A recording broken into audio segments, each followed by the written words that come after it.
so to speak.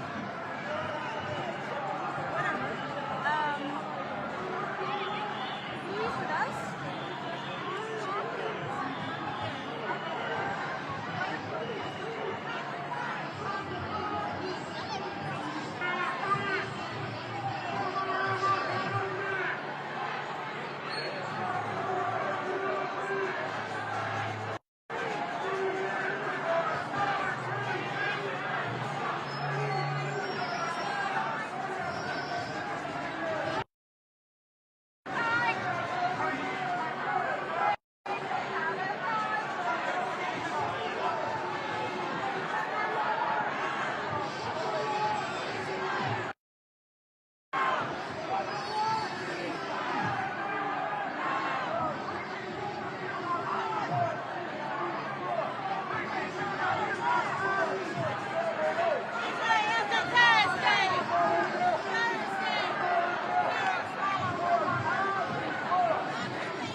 side, please. Move to the side, please. Move to the side, please. Shows on the field. Pretty sure.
Sorry. Thank you.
This is for the innocent souls that went to heaven, 'cause what happened in America on 9/11.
Thank you for joining us today as Israel continues its genocide and ramps up its attacks against Palestinians in the West Bank. We come together once again in our hundreds of thousands to demand a full and immediate ceasefire and freedom and justice for the people of Palestine.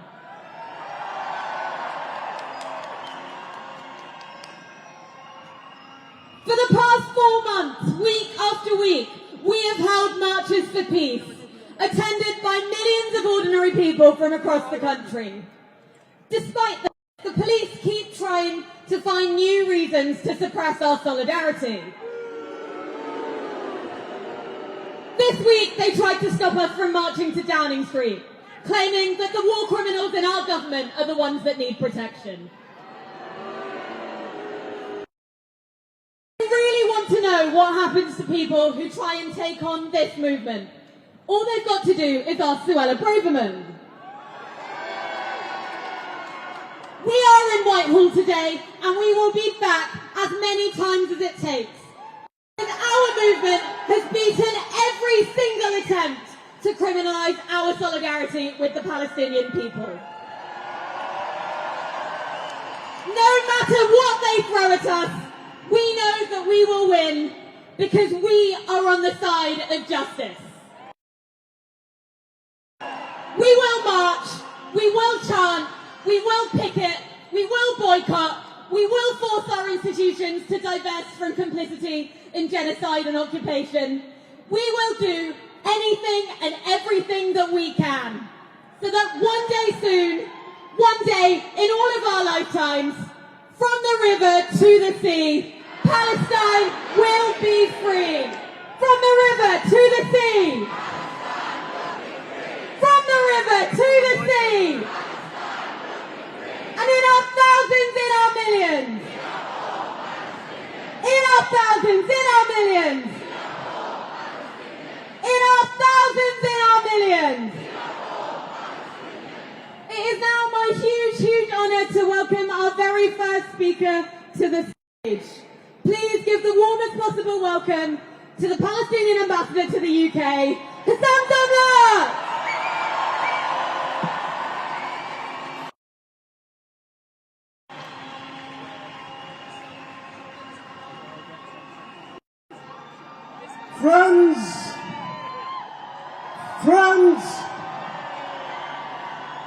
Friends of justice, friends of peace, friends of Palestine,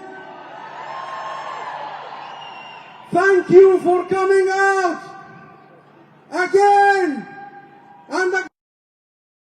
This is not just a demonstration. This is not just a protest.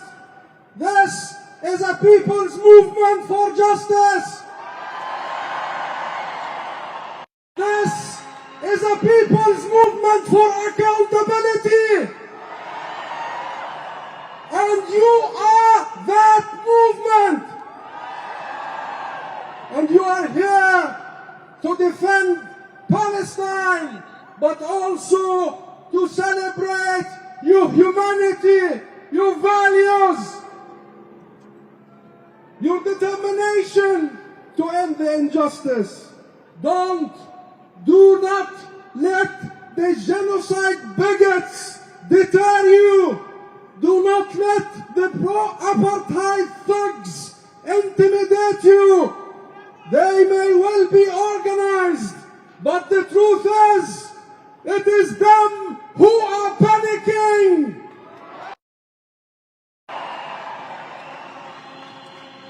That's why they are desperate to silence you, because they know your power, they know your numbers, they know the power of your values, they know the power of your movement, they know the power of your voice. Raise your voice, raise it high.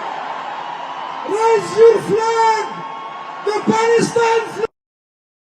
Raise it with pride, raise it with love, Raise it with unity. And how could you not be so many? How could you not be growing larger, louder, and more determined? You give us light. Each and every one of you here, and the millions, the hundreds of millions worldwide, give us hope in this despair. Give us light in such darkness. You are a source of hope for the Palestinians everywhere. Because of you, Palestinians do not feel alone. They are not alone. Are they alone? Are you with them? Are you with them?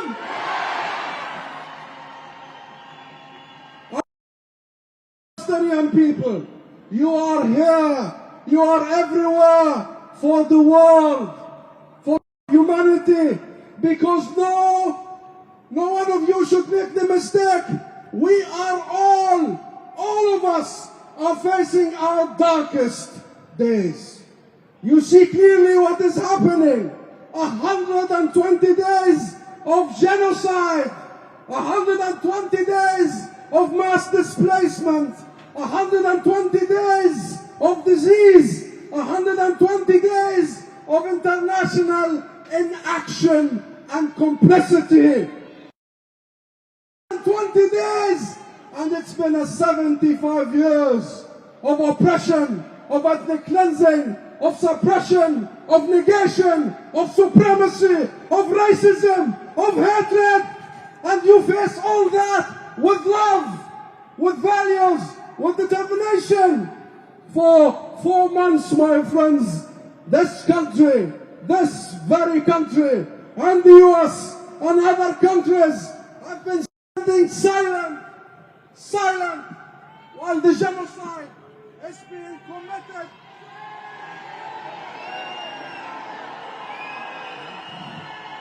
Countries, governments that claim they respect human rights values. Countries, governments that they claim they respect the rule of law.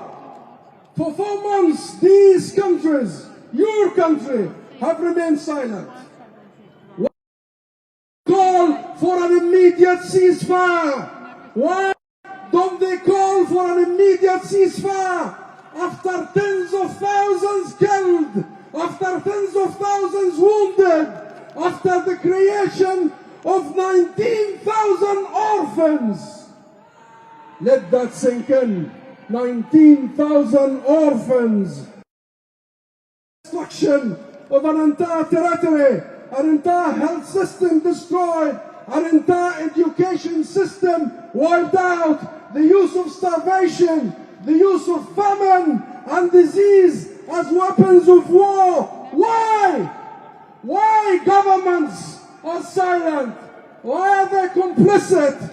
But they will, still these governments will suspend the funding from UNRWA, from the United Nations Refugee Agency. They will suspend their funding from the main distributor of humanitarian aid to 2.3 million people suffering hunger, thirst, homelessness and disease in Gaza, and millions in the West Bank, in the refugee camps in the region. This is not mere complicity. This is an active participation in Israel's strategy of collective punishment and making Gaza, making Palestine unlivable. We reject that. Do you? Do you? And we hear calls for the recognition of the state of Palestine. What are they waiting for? What are they waiting for? After 106 years of the Balfour Declaration, what are they waiting for? Recognize now. It is our birthright, and it is a British historical moral, legal, political responsibility. And sanction illegalities, ban all settlers, ban all settlement products, ban arms trade, do not send arms to genocidal Israel. This is not a demand. This is a legal responsibility upon all governments, including the UK government.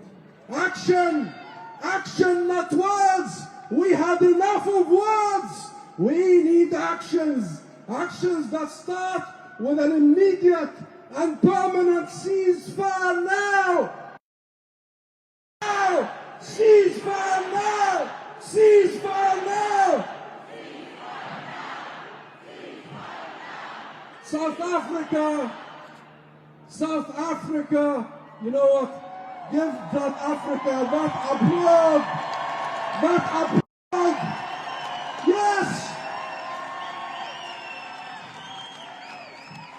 It has done what all responsible countries should do. And now Israel is officially on trial for genocide. The most crime against humanity. It is the crime of all crimes. Our people, the people of Palestine, show us the way forward. And you, all of you, every one of you, will pave that way forward with us. Let us vow, never again, never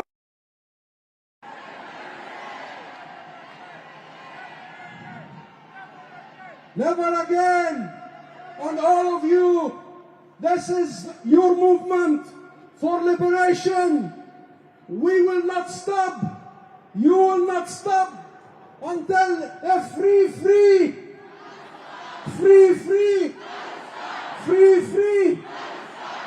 I stand before you, the son of the first Nakba and the child of the first Intifada. 35 years ago, a Palestinian national poet, Samih al-Qasim, wrote these words addressing our oppressor, our jailer, our occupier. And he said this. He said, تقدموا كل سماء فوقكم جهنم وكل أرض تحتكم جهنم.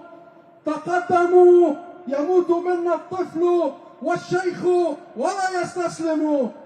تسقط الأم على أبنائها القتلى ولا تستسلم. تقدموا بناقلات جندكم وراجمات حقدكم وشردوا وهددوا ويتموا. لن تكسروا أعماقنا، لن تهزموا أشواقنا، لن تهزموا أشواقنا. نحن القضاء المبرم، نحن القضاء المبرم. I stand again after 75 years to tell you, to confirm, to vow, we shall recover, we will rise, we will rebuild Gaza. Gaza will be back, beautiful, resilient. And we, with you, shall advance to a free.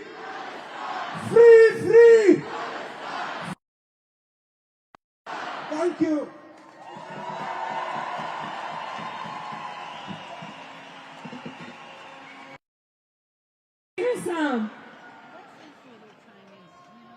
Our next speaker is someone who has always been a strong voice for the Palestinian people in Parliament.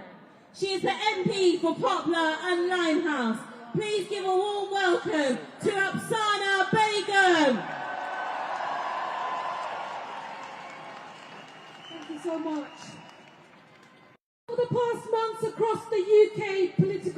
establishment, we have witnessed not only a chilling contempt for Palestinian life, but aggressive censorship of anyone who expresses compassion and solidarity with Palestinians. Any expression of Palestinian identity has all too often been deemed unacceptable, accompanied by dog whistle racism and Islamophobia. I don't think I'll ever forget this for the rest of my life. Of course, it is all connected, because surely when thousands and thousands of men, women and children suffer violent deaths or are having their legs amputated without anaesthetic, this would surely provoke condemnation. Surely when people are being starved and the impetus would be always to prevent this from continuing. And that's even after the ICJ ruling, the warnings of famine, and UNRWA saying that it will most likely be forced to shut down operations by the end of February if its funding is not restored. Surely such appalling human suffering would provoke a sense of humanity to do everything possible to bring about an end. And yet this government continues to send arms whilst withdrawing aid. Shame. It has been absolutely shocking, but the last few months has also seen a growing solidarity movement. The call for slaughter to end gets louder and louder, and it comes from all over the world. People from different faiths, different backgrounds and ethnicities, and it certainly includes thousands from my own East London constituency. Because regardless of the attempts at dehumanisation, the bombing, starving, displacement of civilians in Gaza, which has horrified millions and drawn widespread public outcry, it really is the fact that despite the extraordinary levels of repression at every level, there has been an unparalleled sense of human solidarity that has emerged over the globe, continuing to grow in number. And we know that we must continue to speak out. And by speaking out, that means calling for the UK government to resume its aid funding immediately. That also means calling for the UK government to ensure that arms sales are to be halted straight away. End arms sales to Israel now. And we know it means demanding an immediate and permanent ceasefire. And we also know it means an end to the dispossession and oppression of the Palestinian people. I'll keep calling for that here with you on the streets and in Parliament. Solidarity. Free, free. Free, free. Thank you.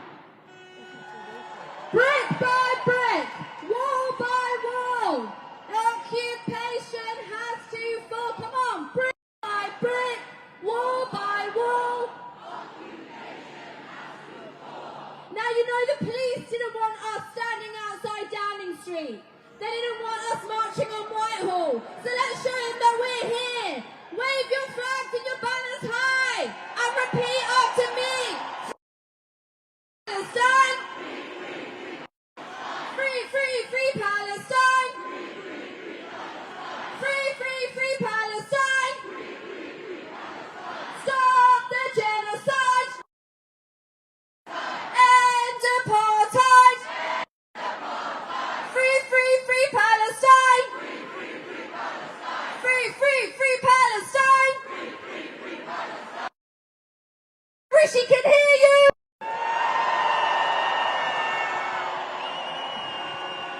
Now our next speaker is from one of today's demonstration. He's a national officer of the Stop the War Coalition, but he is also president of one of the trade unions that supports the Palestinians, that supports the boycott, divestment and sanctions movement. He's the president of the mighty RMT. Let's hear it for Alex Gordon.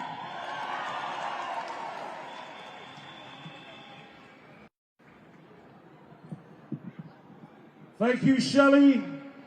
First off, I want to say a massive congratulations to everyone who's here today.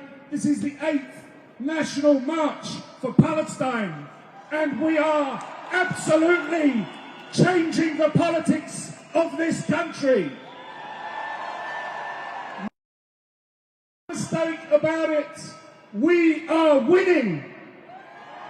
The British state and the British political establishment backed Israel's genocidal war on Gaza. They thought that we would fall for their war fever. And we haven't. We have put a movement of millions into the streets in Manchester, in Glasgow, in Belfast, in Dublin, in Newcastle, in Cardiff.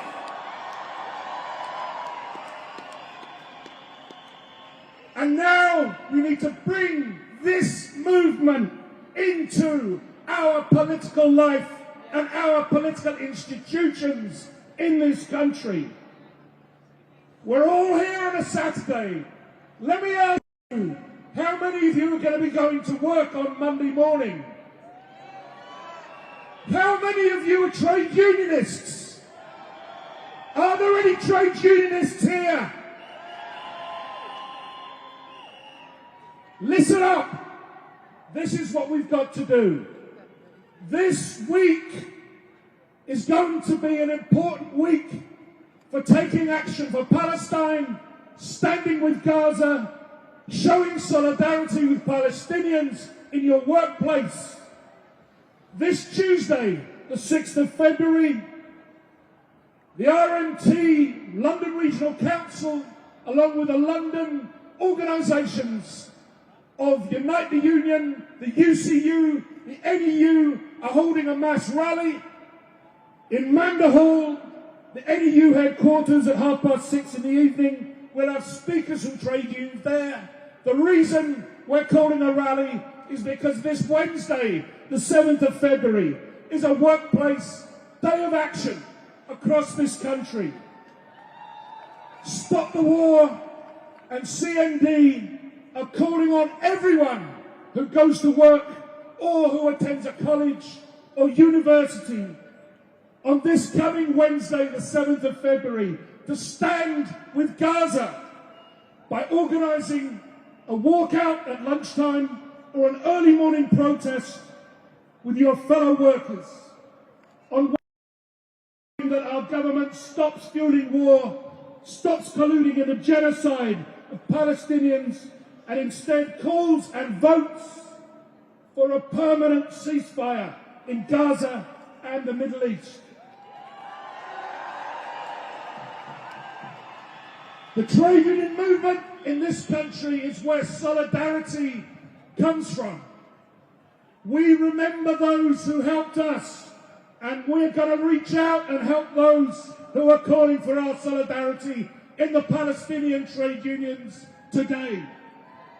Palestine is the cause of our generation. As we march and protest and organise, we will ensure our trade unions are at the heart of this movement that we are building. The movement that is responding to a direct call from our sisters and brothers in Palestine for an end to Israel's war on Palestinians, for an end to Israeli occupation and apartheid, for an independent and sovereign Palestinian state with Jerusalem as its capital. Solidarity with Palestine. Ceasefire now. Stand with Gaza. Free, free Palestine. Free, free! Free, free! Free, free! Our next speaker trade union movements. And we're really honoured because this is going to be her first speech as the newly elected General Secretary of the PCS, representing over 200,000 public sector workers. So please put your hands together for General Secretary Heath Cox. Thanks so much. I feel incredibly proud in my first week as General Secretary to be here bringing solidarity from my union PCS.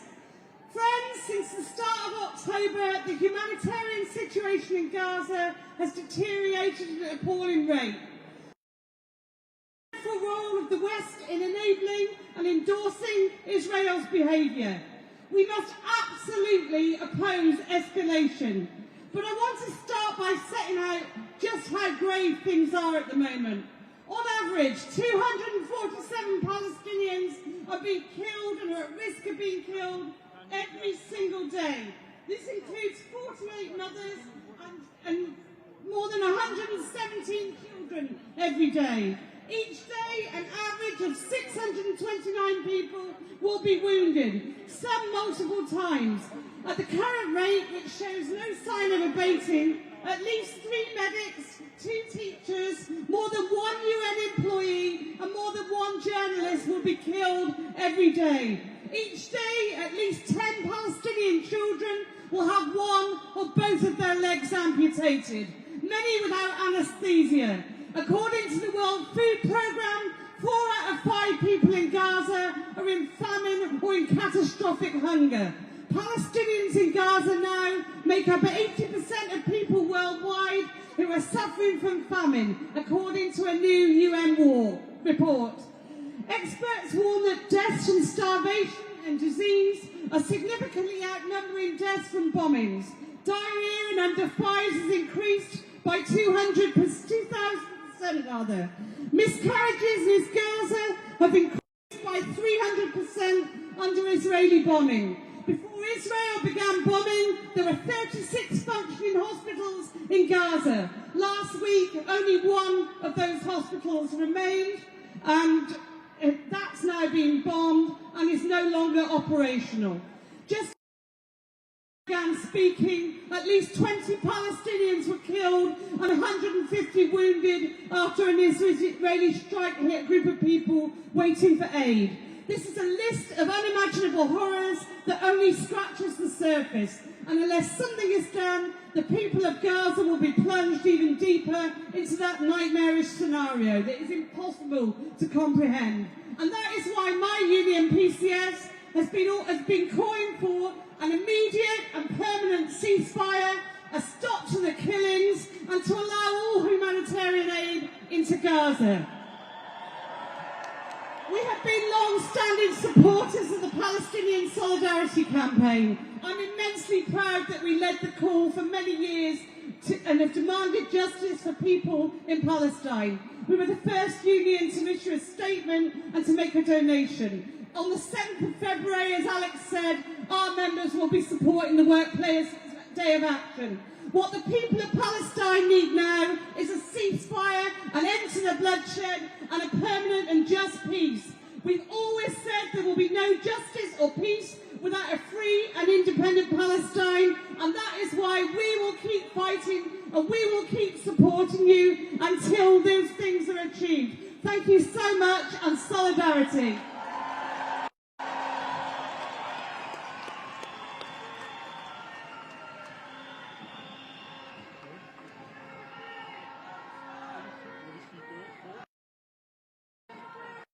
Free, free, free, free, free, free.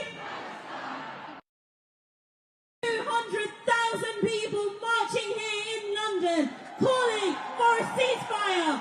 Ceasefire now. Ceasefire now. Ceasefire now. Ceasefire now. Ceasefire now. Our next speaker is chair of the Palestine, one of the co-organisers of today's march. So please give a warm welcome to Kamel Hawash. Thank you. Assalamu alaikum, everyone. Thank you so much for coming out for the 8th time in London. I was also in Birmingham, my city, about 2 weeks ago, when 50,000 people, the largest protest ever in Birmingham, was held. As you heard, I am the chair of the Palestine Solidarity Campaign, which gives me tremendous pride. But I'm prouder to say I am from Jerusalem, the capital of Palestine. Birmingham's population is about 1 million people. Can you imagine 2 Birminghams, 2 million people being pushed out of their homes to Coventry, a nice city, or to Wolverhampton? Suddenly, instead of the local population, you have 2 million more people come. And they literally come with the clothes that they are wearing. Leave this city, it's safer to be in the other city. They leave, they bomb them. Then they say, move further south. They do, they bomb them. Now what is left, effectively, of Gaza is Khan Yunis and Rafah. Rafah, you will know well, because there is a crossing there to Egypt. And that is where Israel is pushing all the Palestinians to go. Because guess what? Its plan is to expel the Palestinians. Let's be clear about what is happening. When we used to talk about apartheid, pro-Israelis would say, you can't say Israel is an apartheid state. It is. Now we talk about genocide, they say, don't say Israel is a genocidal state. It most certainly is, as the judgment of the Court of Justice showed. What needs to happen now is immediately we should have a ceasefire. Because the first thing we must have is an end to the killing. But beyond that, we want a huge amount of aid to go to help these people, the 2 million people who've been displaced. Who's going to deliver that aid? Oh, Israel thinks we can make them starve even quicker. We stop UNRWA. This is the United Nations Refugee and Works Agency. We stop it working by saying that 12 of its workers were involved in the 7th of October.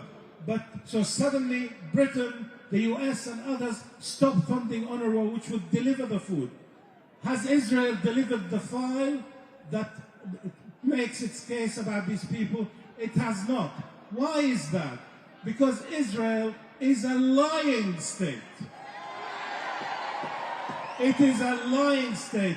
Nobody should believe a word that comes out of an Israeli official's mouth except when they say they want to reoccupy Gaza, they want to return the settlements. That is what these terrorist leaders want. And the United Kingdom should stand with the Palestinian people. Britain is on notice for complicity in genocide. So we say to Rishi Sunak, you can't hide, we charge you with genocide. You can't hide! Louder so we can hear you, Rishi Sunak, you can't hide! Rishi Sunak, you can't hide! Now we know there's Rishi and there's a lot of other genocide enablers in Parliament, but there are a few good ones too. And our next speaker, who's always stood on the side of freedom for the Palestinians. She's the MP for Leicester East. Please welcome Claudia Webb. Thank you. And I'm delighted to be here with you today to stand in solidarity with the people of Palestine. I bring you solidarity from the people of Leicester. You are here. You are side of history demanding an immediate ceasefire. Israel is now officially on trial for genocide. South Africa knows what apartheid looks like, and it was right to bring action against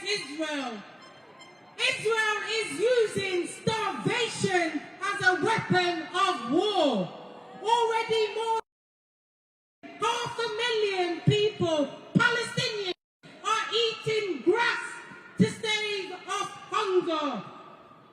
And clean water is almost impossible to find. Despite the court's ruling, Israel continues the killing of Palestinians in Gaza. Israel is already in breach of the order, meaning what does international law mean if we can do what we want when we want? Britain and the US are complicit, allowing Israel to act with impunity, with arrogance, and despite the international justice ruling, Britain's official line remains that the case of genocide against Israel should not have been brought in the first place. Boo! Britain's imperialism in Gaza and Yemen is one of bombs, bullets and betrayal. Unbelievably, the UK government stopped funding UNRWA, the UN Palestinian aid organisation. Boo! The Belgian government said no. It will not collude with Israel. It will not only continue funding UNRWA, it will treble it. In response, Israel flattened Belgium's official office in Gaza. Upon war crimes, the evidence is clear. Civilians in Gaza are tied up, blindfolded and executed. And not even carrying a white flag will bring you safety. Nowhere in Gaza is safe. The people of Gaza are facing unimaginable horrors, waterborne diseases and famine. Yet our government refuses to call for an immediate ceasefire. His Majesty's official opposition, the Labour Party, refuses to call for an immediate ceasefire. British-made weapons are raining down and bombing the people and infrastructure of Gaza. Rishi Sunak and Keir Starmer are culpable and complicit. Our message is clear. Stop arming Israel. Thanks to your efforts and others around the globe, more are behind and delivering action against the power, and they're waking up. But we can't take our foot off the pedal. We cannot let our voices get quieter. We have to shout about Israel's war crimes and shout the collusion of our government just as loudly. Those who support Israel's actions are hoping we'll lose heart. We won't lose heart. We must not stop. And we will not stop until the killings have stopped and the Palestinians have justice. I'm proud to stand with you today. We must be back week after week. We must not allow all the actions to happen. We must register to vote. Do it today and every day. Our message is clear. We take this fight from our streets to Parliament to the ballot box. None of us are free until Palestine is free. Solidarity, free, free Palestine.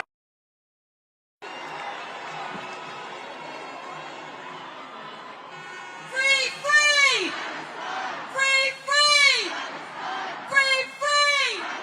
And in our thousands, in our millions. In our thousands, in our millions. In our millions. In our thousands, in our millions. Our next speaker represents the demonstration, who are a group of British Jews organising in their community for an end to the occupation and freedom for Palestine. Please make some noise for Max Garber! Free, free! Free, free! I stand stand on this stage today knowing I don't have to make a choice between my family and my hunger for the liberation of Palestine in our lifetime. This is because decades ago, my parents had the courage and conviction to question received wisdoms about Israel. I stand on their shoulders. I believe there is a quiet reckoning going on in Jewish households across the country. Our Jewish bloc swells numbers with every march and we are only growing. We are here because we know the weight of the word genocide, and we know in our bones to fight it with all our strength. My message to Jews who are conflicted, quietly questioning what they've been told all their lives, like my parents did all those years ago. Don't believe that the only path to our safety is violence. It does not make our communities safer. Here in the march we say, we keep each other safe, so come and join us.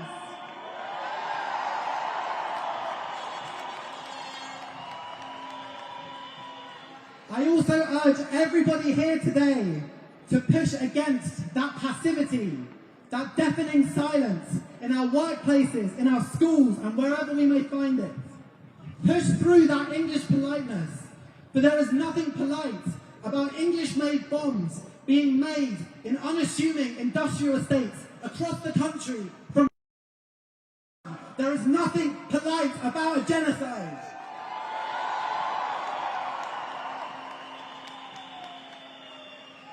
I asked my friend and my former colleague from Gaza Sky Geeks, Ghada Ibrahim, if there's anything that she would like to say to the protesters of London. It is with her words that I'd like to end, and I hope I do them justice. For years, we worked tirelessly to empower our youth and illuminate a pathway for them beyond the constraints of a harsh blockade. We fostered a community grounded in mutual trust and in the unshakable belief in a brighter future. Yet the past 4 months have seen our reality dramatically transformed. We've mourned the loss of precious lives, the destruction of our homes, and the desolation of our lands. We stand on the precipice of despair, and our faith in global justice is wavering under the shadow of indifference. Now we issue a fervent call to action. Your voice has the power to alter our destiny. Stand in solidarity with us. Raise your voice for peace and demand an immediate ceasefire. Ceasefire now!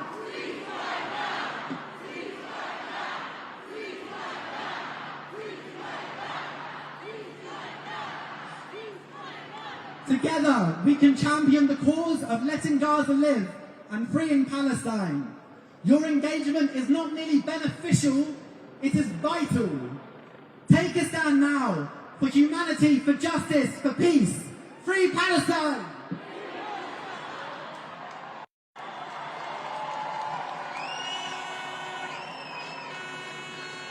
Thank you. The question of Palestinians has been going on far beyond these past 120 days. For over 75 years, Palestinians have been suffering from systematic ethnic cleansing and have been living under an illegal occupation. Our next speaker is someone who has been campaigning against apartheid and for the freedom for over 26 years. He is the founder and chair of Friends of Al-Aqsa, one of the co-organisers of today's protest. So please give a very warm welcome to Dr. Ismail Patel. Assalamu alaikum. For the past 12 weeks, Israel has mercilessly been bombing Gaza. Israel is carrying out a war never seen in history, where 80% of the strip has been destroyed, 50% of the deaths are children, and 90% of the population is displaced. The ICJ has ruled there is a plausible case Israel is carrying out a genocide in Gaza. But let us be clear, the genocide in Gaza is made possible because of Starmer's and Sunak's unreserved support for Israel. Fuel, food, electricity and water in Gaza Sunak Israel and say, we want Israel to win. While Starmer saw nothing wrong with the collective. When Netanyahu says he's going to colonize and subjugate everything between the river and the sea, the British government sends Israel military aid. When Netanyahu says there will be no Palestinian state, in effect ethnically cleansing Palestine, Sunak and Starmer wants us to think that is Israel's right to self-defense. Well, friends, let us send a message to Israel, Starmer and Sunak. We will not stop until occupation and oppression end between river and the sea. We will until there is an end to the siege of Gaza. We will not stop until there is a free Palestine. Friends, we must never forget that if the MPs had voted for a ceasefire on November 16th, there would have been over 50% less misery, less deaths, and less destruction in Gaza. Friends, that if the British government, after blocking for a vote for ceasefire, are now defunding UNRWA because of an unproven allegation. This is despite Israel bombing UNRWA schools, despite bombing UNRWA health centers, UNRWA convoys, and Israel bombing UNRWA refugee camps. The defunding of UNRWA is inhumane and immoral. The defunding of UNRWA puts all Palestinians on a death sentence.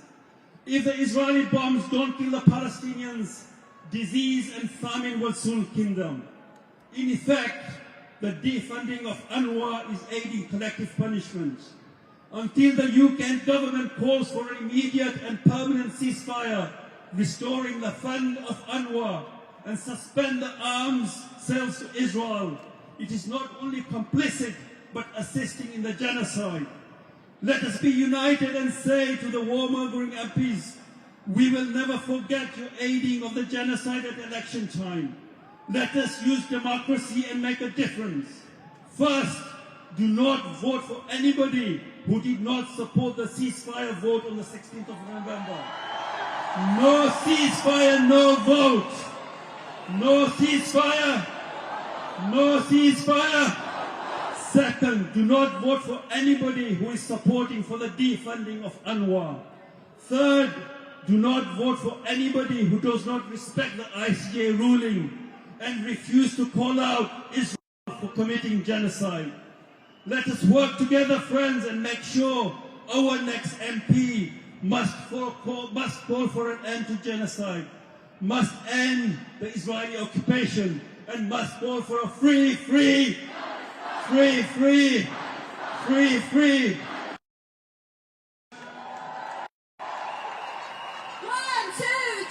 4. 5, 6, 7, 8. 4. 5, 6, 7, 8. Free, Palestine. Free Palestine.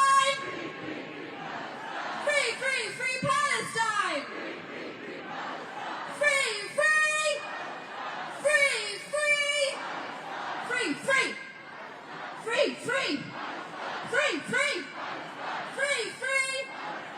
There are literally thousands of Palestinian flags on this demonstration today. But you know, I've seen a lot of other flags as well. I've seen a lot of Irish flags. And I want you to give a big warm welcome to our next speaker, because she's come over from Dublin just to speak to us today.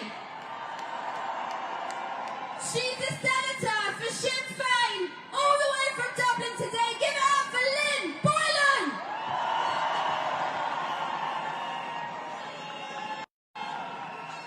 Friends, solidarity from Ireland, solidarity with Palestine.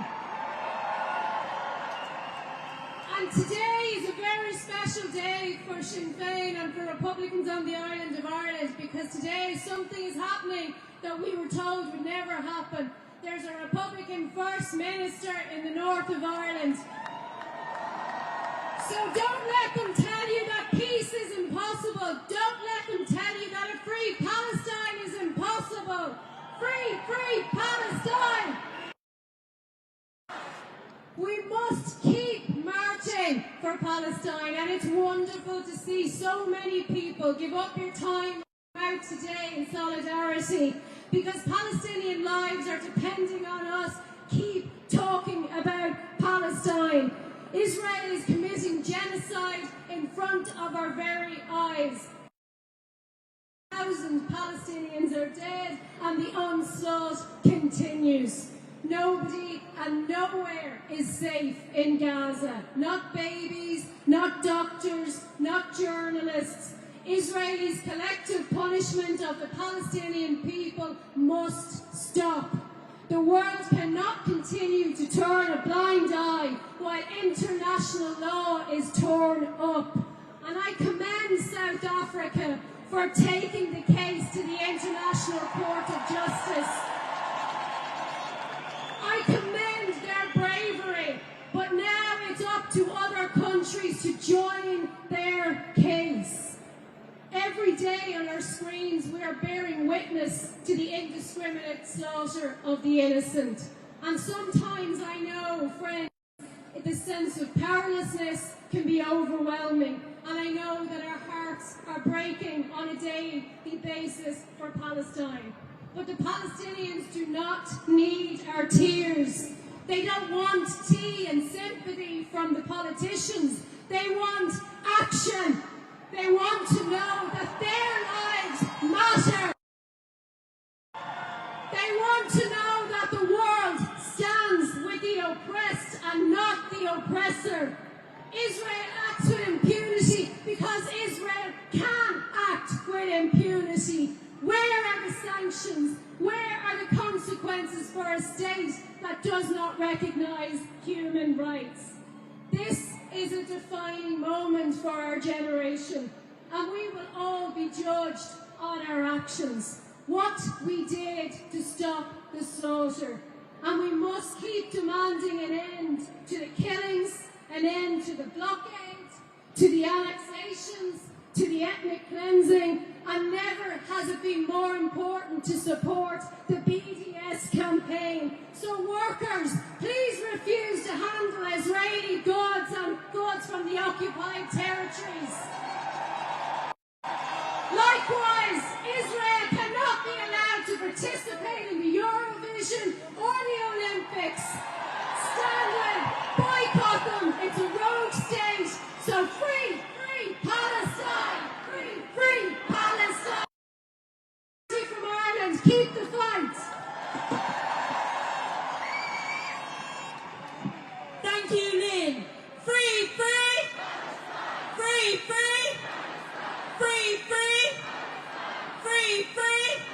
I want everyone to raise their flags high and proud when we say, from the river to the sea! From the river to the sea! From the river to the sea! From the river to the sea! Our next speaker is a Palestinian poet. Please give a warm welcome to Rafiq Ziada.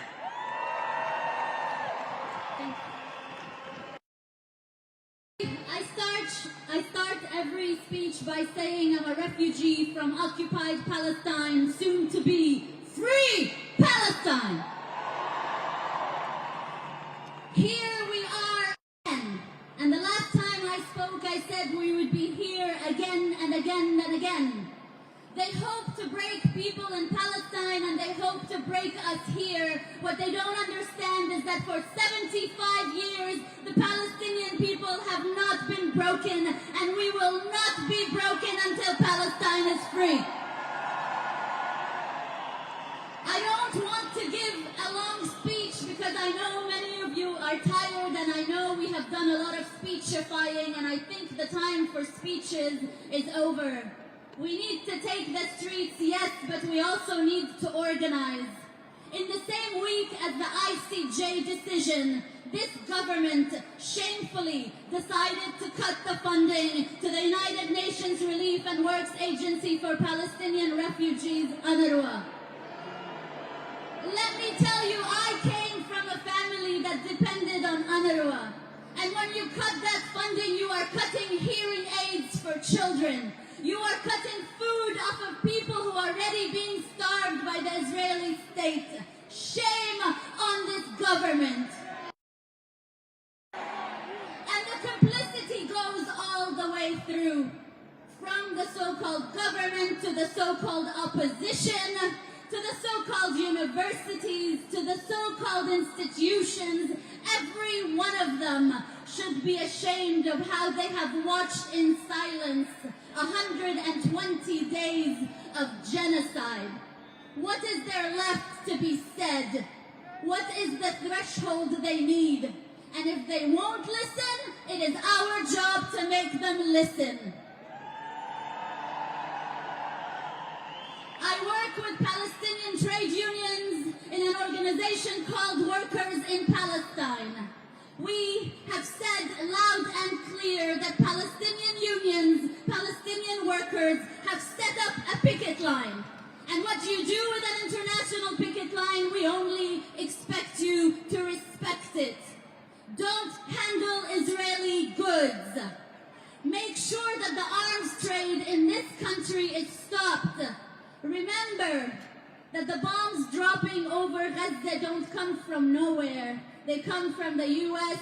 They come with the blessing of the UK military. And we need to say no to the arms trade loud and clear. There can be no business as usual. There can be no business as usual wherever we are. Let's end the complicity. Let's keep organizing. It's important to march, and thank all of you for coming out here. Like I said, they want to break us, but we will not be broken. And if there's anything to learn from the Palestinian people, is that we keep going until Palestine is free! Free, free! Free, free! Free, free! Free, free! Free, free! Free, free! Free, free!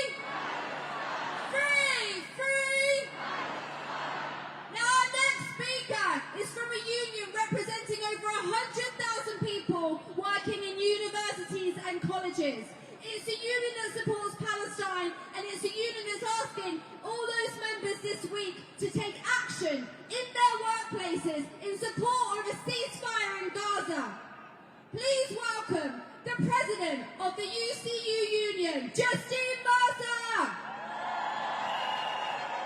Wow! As president of UCU, it is my privilege to speak on behalf of our 125,000 members. Teachers, administrators, librarians, professors, technicians, graduate students, student councillors. These are the workers we represent, but it could be also a list of Palestinian colleagues killed by Israel. Like everyone here, we are outraged by Israel's assault on Gaza. The never-ending loss of life, the ongoing humanitarian tragedy, 120 days. As an education union, we utterly condemn the way Israel has systematically destroyed the entire education system in Gaza. To its world-leading research facilities. Education is the lifeblood of the Palestinian people. There are more PhDs per capita than anywhere else in the world. Yes, there are 650,000 students and 22,500 teachers in Gaza. of this week, Israel had killed 4,327 Palestinian students, 231 teachers and administrators, 97 university professors, and the slaughter continues. Every single university has been bombed, many reduced to rubble. Israel has boasted with glee of the destruction of higher education facilities. It has deliberately targeted many of Gaza's leading intellectuals and educational leaders. People like Professor Sufyan Tayyar, the president of the Islamic University in Gaza, Professor Mohammed Eid Sabir, a leading artist, Professor Rafat Alaria, an incredible poet, writer and English scholar. Just three of our brilliant colleagues whose lives have been cut short. The calculated destruction of Palestinian education is a crime against humanity. It is deliberately designed to destroy as a people their means to life, their intellectual culture, their history. So I'm incredibly proud that UCU is supporting the Palestinian people's cause. To our UK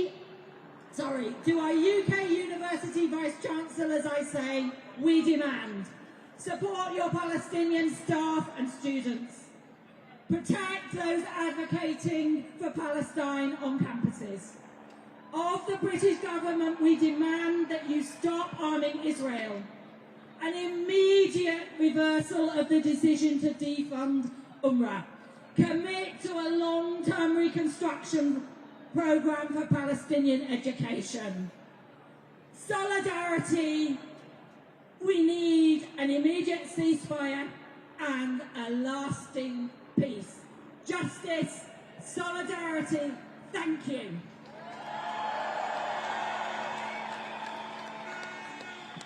Free, free! Free, free! Free, free! From the river to the sea!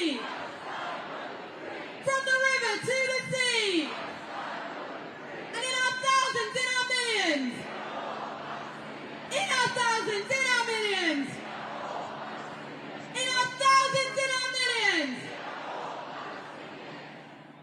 Our next speaker is a very special man. He has been at every single one of these solidarity demonstrations. He's a man who fights apartheid and injustice wherever he finds it. Please give a very warm welcome to the MP for Islington North, Jeremy Corbyn!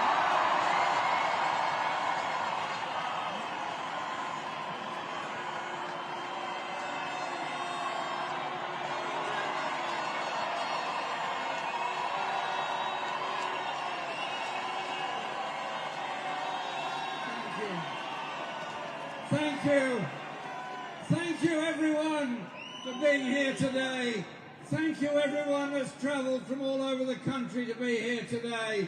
Thank you to the organisers for putting this on despite all the bureaucratic difficulties that are thrown in their way, because there is a bit of a conspiracy in this country to try and stop people speaking out when we need those voices to be heard as loudly as possible. So carry on doing it.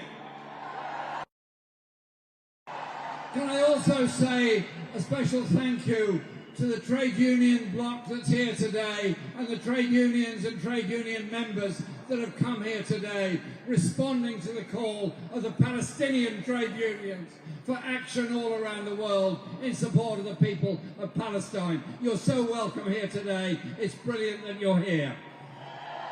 Can I also say a huge thank you to all of the different communities that are here today, showing that we are people. We are people from all backgrounds, all faiths, all walks of life. We're here because we're determined to see peace and we're determined to see justice. And in that context particularly, I want to say a huge thank you to the Jewish bloc that's here today that have marched and shown their solidarity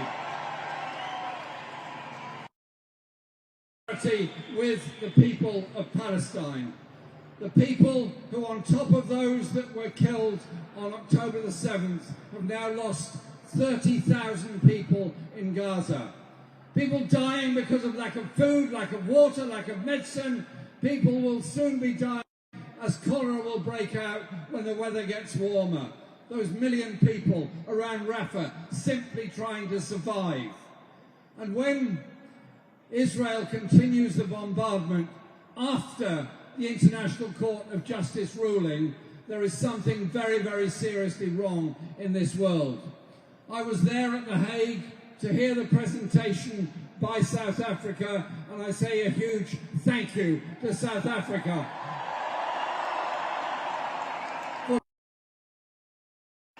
And the interim judgment requires that the bombardments end, requires there be no more attacks, and requires that medical aid and water and food get through to the people of Gaza. Well, it's a bit difficult to deliver water, food and medicine if you're being bombed at the same time.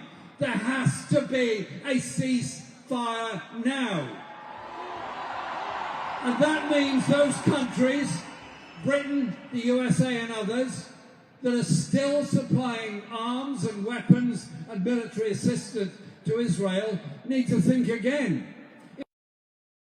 What the ICJ judgment says, they are also in danger of being arraigned before a court for standing up against the judgment of the ICJ, which says there has to be an end to the fighting. They are. So, time is very limited. I just want to conclude by saying this. We march because we believe. We march because the Palestinian people want and need our support. We've got to take that message to every community, every union branch, all our groups, and turn out as long and as often as it takes, because the people of Palestine need our support. If we don't get a ceasefire here, the war goes on in Iran, in Yemen, in Iraq, in Syria, in Jordan, in the Red Sea, in the Mediterranean. We are the voice for peace. Unlock the process for peace by stopping the fighting and bringing about a ceasefire now in Palestine. Thank you.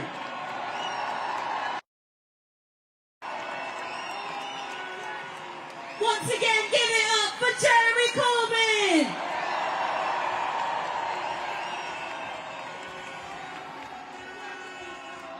Now, our trade unions have always stood in solidarity with Palestinians, so it gives me great pleasure to introduce our next speaker. He's the General Secretary of the RMT, who represent over 80,000 transport workers across the country. Please give a warm welcome to the incredible Mick Lynch. Hello, thank you. Thank you for coming out again in your hundreds of thousands. The RMT is here simply to express our solidarity with all of you, despite the hate and the bile that comes from the Tories and the right-wingers and the racists in this country. You have come out time and again to put your arms around the Palestinian people, to show your love and solidarity, and that's the job of all of us. Everyone in this country, no matter what our background, no matter what our community, no matter what our religion, we are all working people together. They are working people in Gaza and in the West Bank, and we must show our solidarity. And we call all of the trade union movement and all of the socialist movement and our Labour Party, stand up and support the people who are being massacred. Stand up against the slaughter.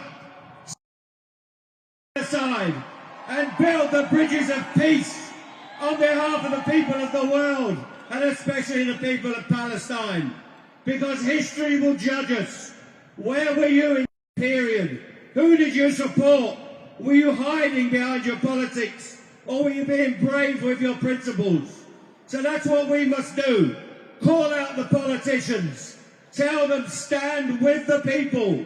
Stand with the people that are coming out with the peacemakers, against the warmongers. Stand with the children. Stand with the innocents that are being slaughtered. That's our job, as to protect the vulnerable, to protect those that can't speak for themselves, and those that are being slaughtered under the rubble of Gaza. So come out every week. Come out for the Palestinians. Come out for your own self-respect, that you will fight for justice and peace. You will fight for the Palestinian people, and we will keep going until we have peace in Palestine, peace in the region, social justice, and a Palestinian state of liberty and freedom. Thanks very much. Solidarity and keep fighting. Let's give it up for Nick! Free, free! Free, free! Free, free! Free, free! Our next speaker is a British Palestinian. He's representing one that called today's demonstration, the Palestinian Forum in Britain. Please give it up for Malik Mohammed! Assalamu alaikum everyone. Peace upon you. Free, free! On behalf of the President, we thank you for answering our call and marching in the streets of London today and calling for ceasefire and to stop the genocide. I want to announce that today we have reached more than 250,000 here in London calling for a ceasefire. Well, join us on the 17th of February for the global action for Palestine. Please stay tuned for the announcement. The UK government should be held accountable for their responsibility in allowing this genocide to continue. They deserve their right to be recognized, not only just the state. It's ironic to see politicians here in the UK, the government or the opposition, are debating who is going to recognize Palestine first. And instead of doing the right thing and saving the Palestinians who are killed every day at the moment. The ongoing genocide in Gaza, all of the killings, all of the massacres we've witnessed should be stopped. I cannot believe how people are normalizing that there is no food, no medicine, people suffering from famine, and nobody allowing for the injured people to leave Gaza. As well, in the West Bank and Jerusalem, people are suffering at the moment. They can't travel, they've been killed, they've been attacked, and settlers stealing their lands and homes.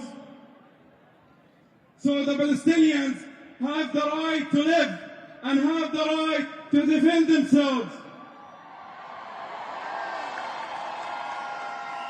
For many years, Palestinians couldn't travel freely in Palestine. They lived under occupation. Gaza suffered from blockade for more than 17 years. So the Palestinians have the right to end the occupation. The Palestinian cause started more than 75 years, when Palestinians were ethnically cleansed and displaced. And let's forget, there is a lot of people still waiting for their justice. So Palestinians have the right to return. Millions of Palestinians are ruled by military law and prosecuted in criminal military courts, while nearly 500,000 Israeli settlers in the West Bank are governed under civil and criminal law. That's apartheid. At the moment, nearly 3,000 people, Palestinian people, are held in administrative detention without any charge, without any trial. And yet, we don't hear a word about them. We don't hear a politician calling for immediate release for those. So the Palestinians have the right to be free. Our words should be actions. When we say Palestinians will be free, that should be our project, and it's our duty to do more. We should thank and support and help South Africa for their efforts to uphold the international law genocide of the Palestinians. But we should do more to pursue all of those war criminals and make sure that the past and the current crimes to be brought before the courts. Call me crazy, but I see it from now. After 15 years, we will see those criminal wars behind the bars and serve justice.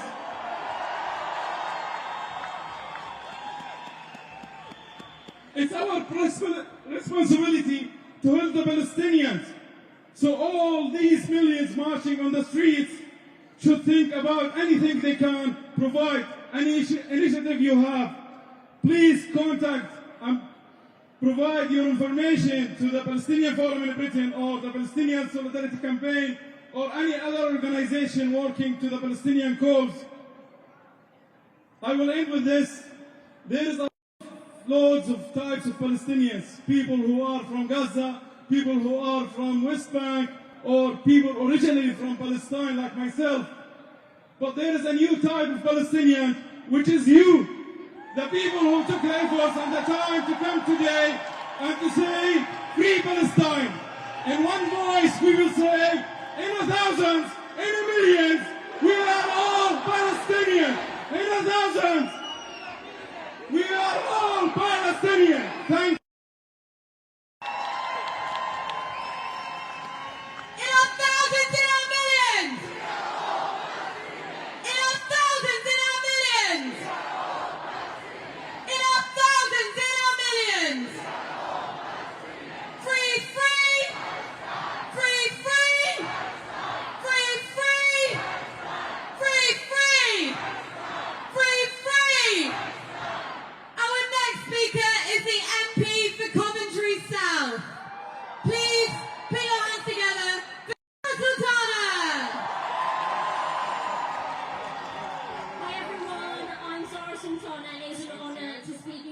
All of you today.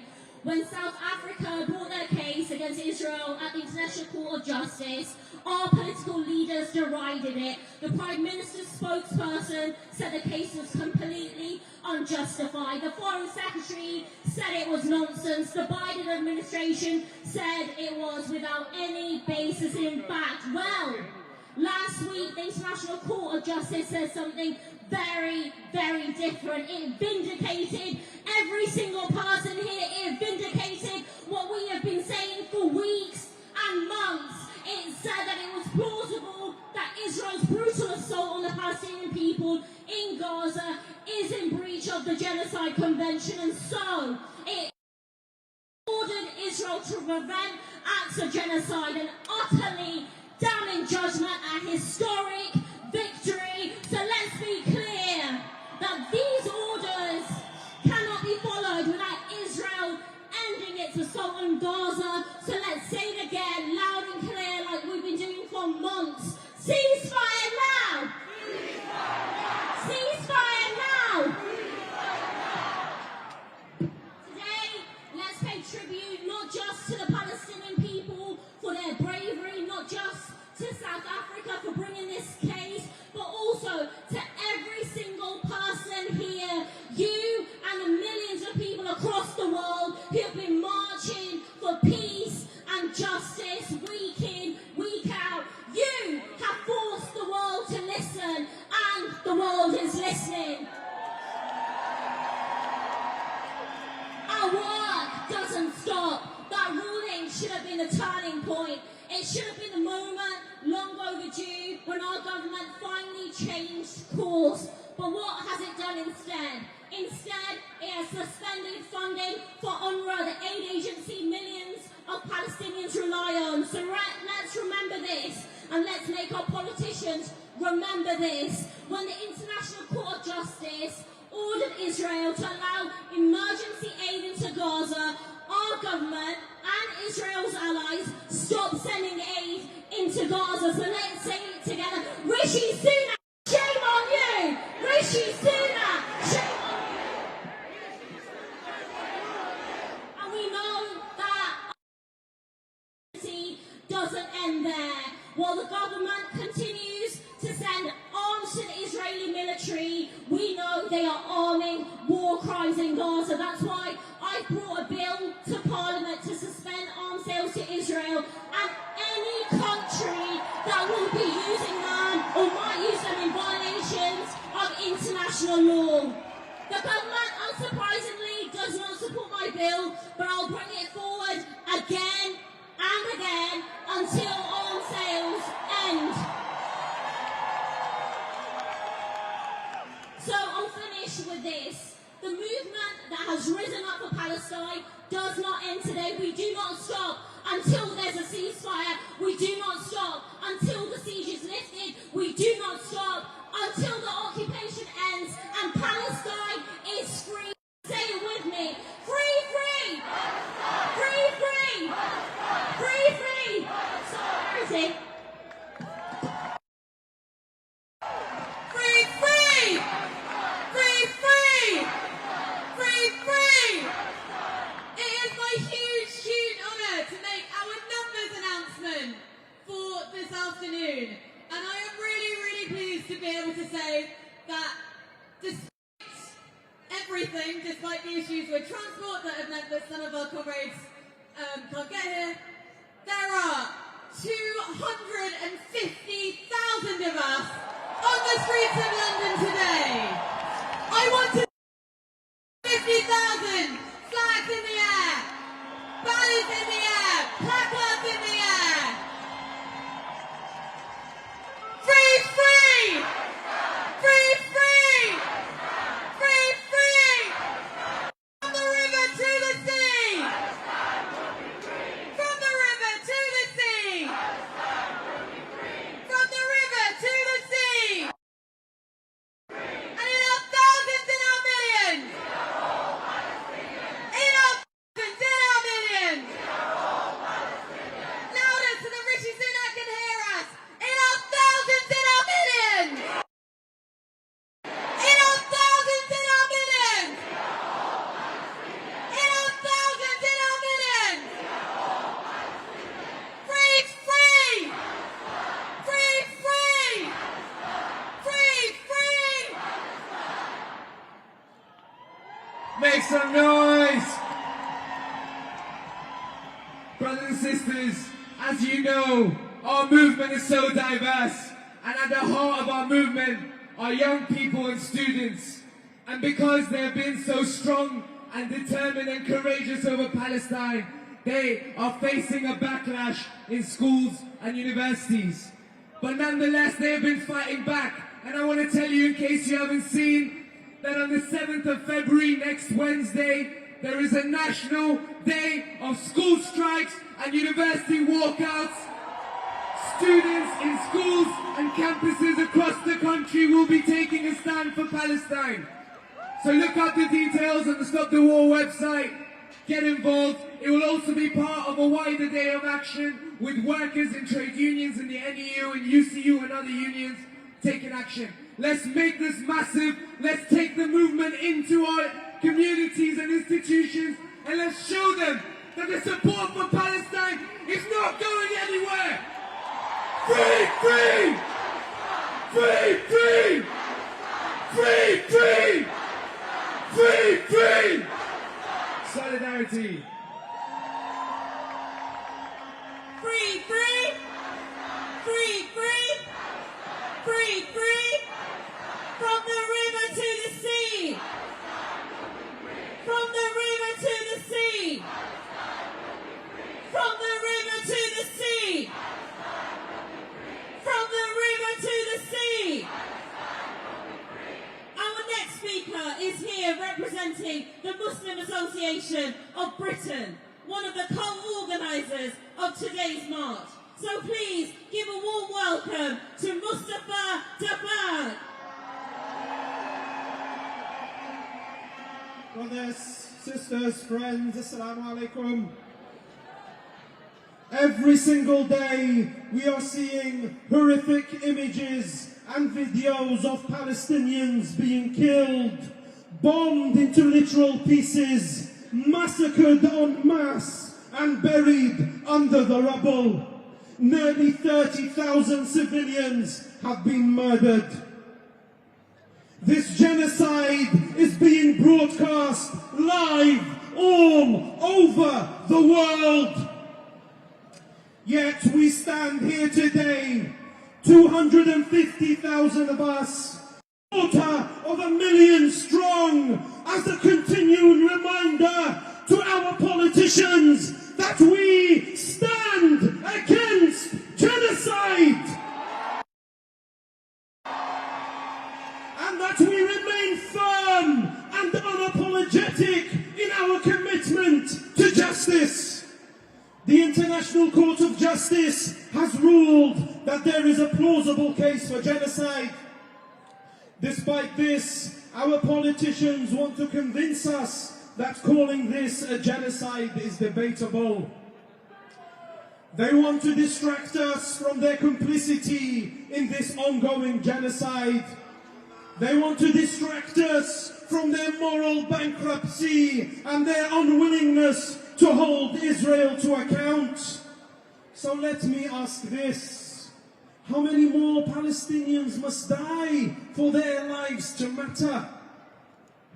We see Israeli soldiers shoot Palestinians waving white flags.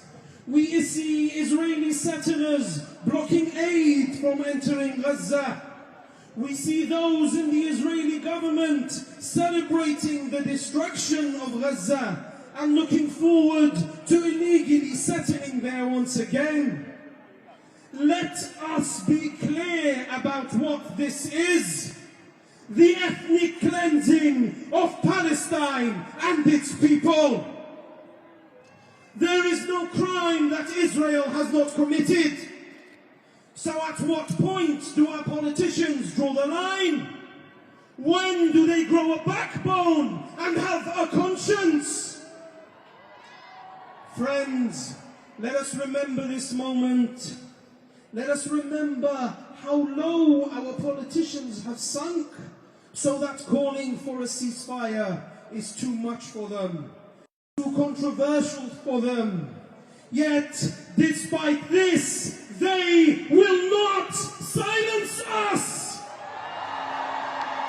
They will not stop our calls for an immediate and permanent ceasefire. They will not stop our call for an end to the occupation of Palestine. They will not stop our call for a free Palestine. No, they will stop our call for freedom from the river. Nor will they stop our call for justice from the river to the sea. Nor will they stop our call for an end to apartheid from the river to the sea. Solidarity demands that we no longer allow politicians or political parties to remain silent in the face of genocide and occupation. So today, our promise is this: we will mobilize, we will organize those who stand by genocide. We will continue to protest in spite of those who support genocide and enable Israel. And come the general elections, we will vote them out! Vote them out! Thank you very much. What do we want? And when do we want it? What do we want? And when do we want it? What do we want? And when do we want it? What do we want? And when do we want it?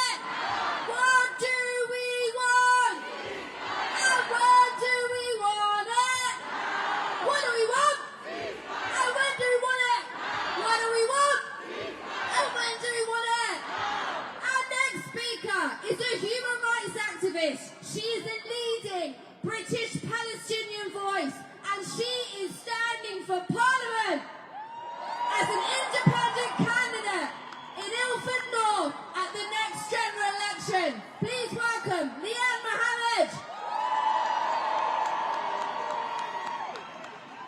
Thank you.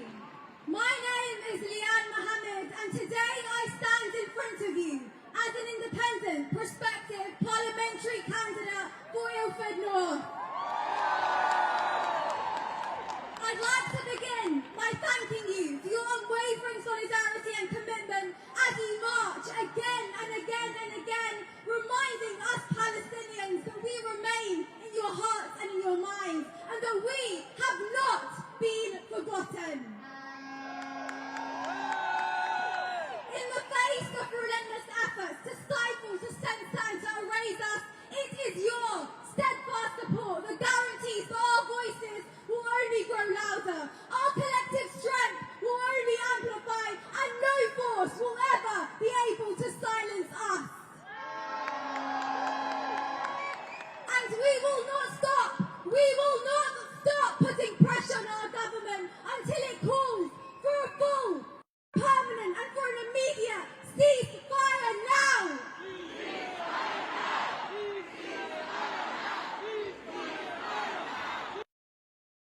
Approach the upcoming general election later this year, let it be known that we will not forget. We will remember every single name of every single politician who did not vote for a ceasefire. We will remember those who chose silence over humanity. We will remember those who aided and abetted and applauded these war crimes. And we will hold them accountable at the ballot box. As we gather here today, more and more unspeakable atrocities are still being committed in Gaza. Over 27,000 Palestinians have been killed in only 4 months, and thousands more are buried under the rubble of what was once their homes.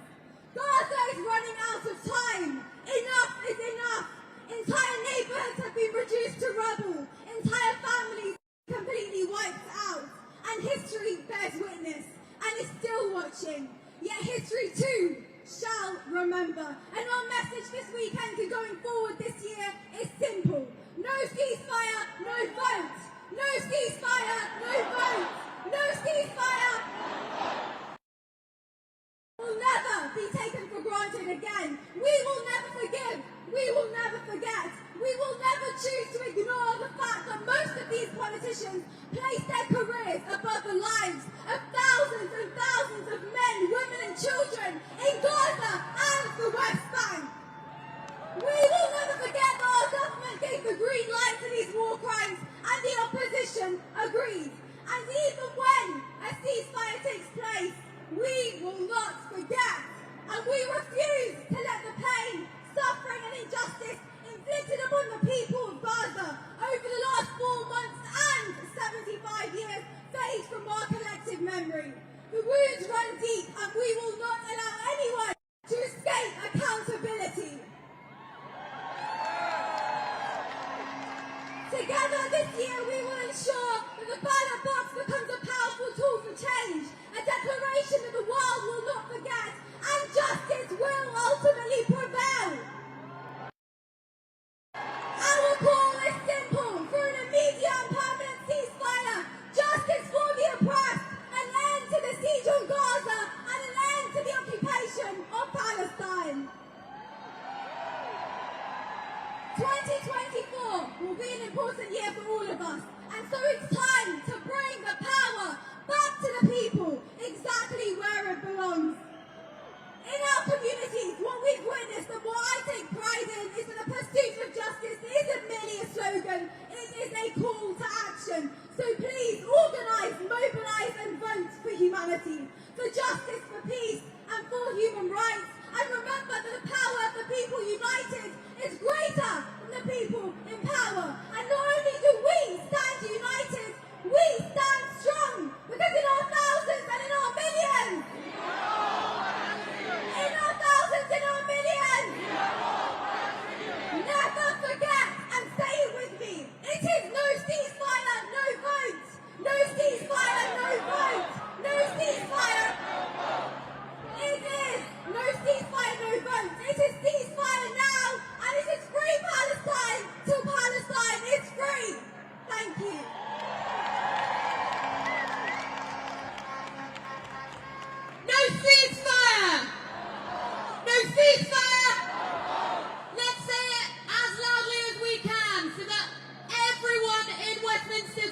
can hear us. No ceasefire!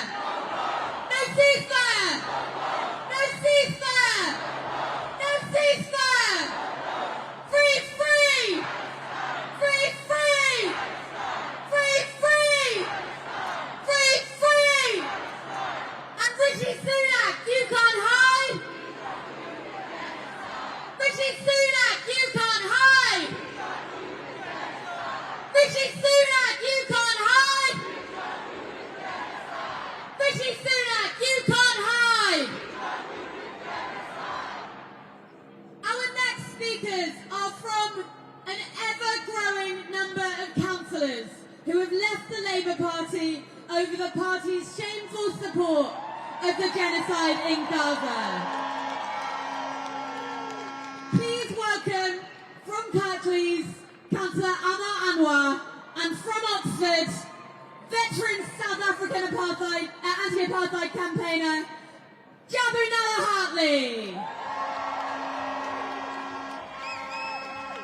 Thank you very much. A'udhu billahi minash shaitanir rajeem. Bismillahir rahmanir rahim. Iyyaka na'budu wa iyyaka nasta'in.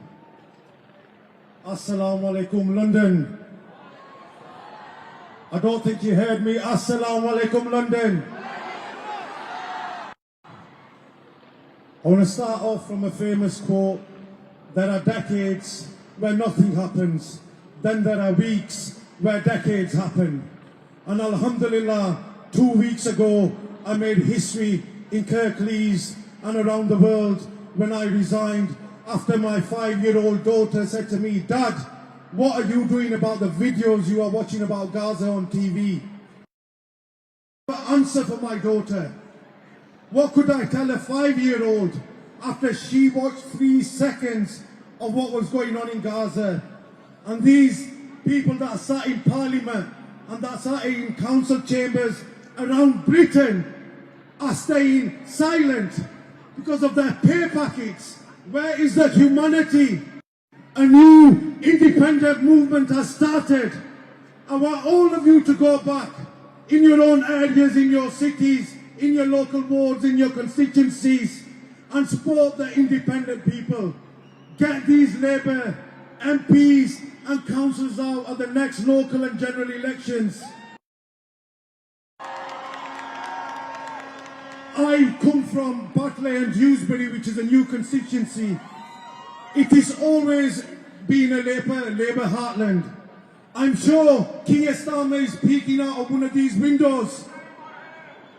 Keir Starmer, I've got a challenge for you and the establishment. I am standing as the parliamentary candidate for Batley and Dewsbury. Come, stand against me. Let's see who wins. Starmer, I'm here. Let's come to Batley and Dewsbury. The battleground awaits you. Thank you very much, London. Free Palestine, free Gaza, free Kashmir. Hello, my fellow conscientious objectors. South Africa showed up Palestine in true comradeship. It was important that the Israeli government was stopped and challenged on its genocide. South Africans wanted to show the whole world that they have never forgotten the brutality of apartheid, and we are not afraid of Israel. As a South African born Oxford City Councillor who resigned from the Labour Party, I was very proud of the action that was taken against Israel in Hague.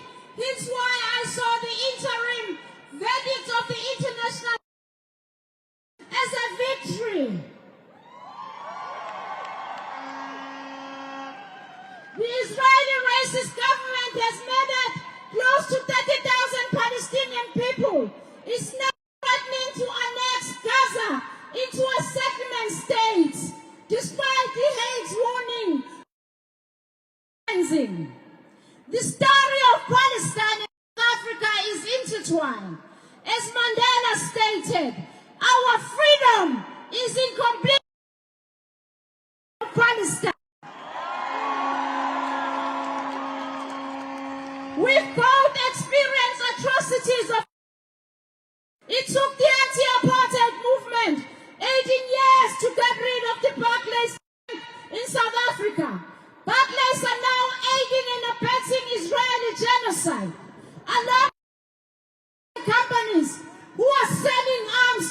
Israel. South Africans had to contend with the Thatcher regime and the Reagan administration for sanctions against the Botha regime as Biden, Sunak, Starmer are refusing to call for a ceasefire now. No ceasefire, no vote.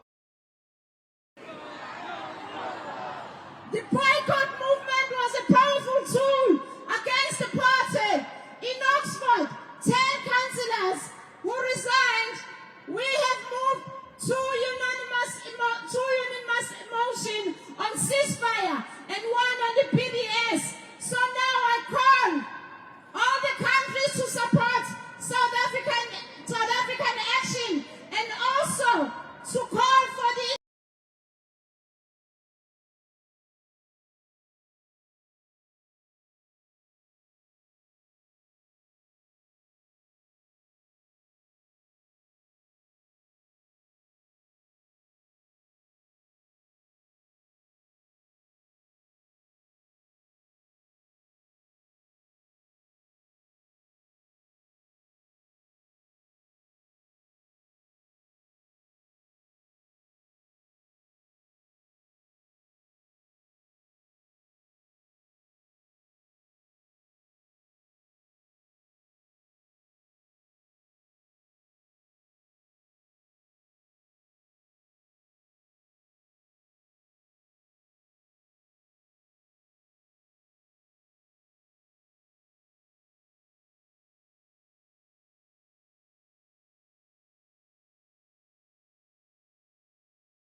What we'll continue to do is a difference between life and death for a trapped, brutalized and occupied people.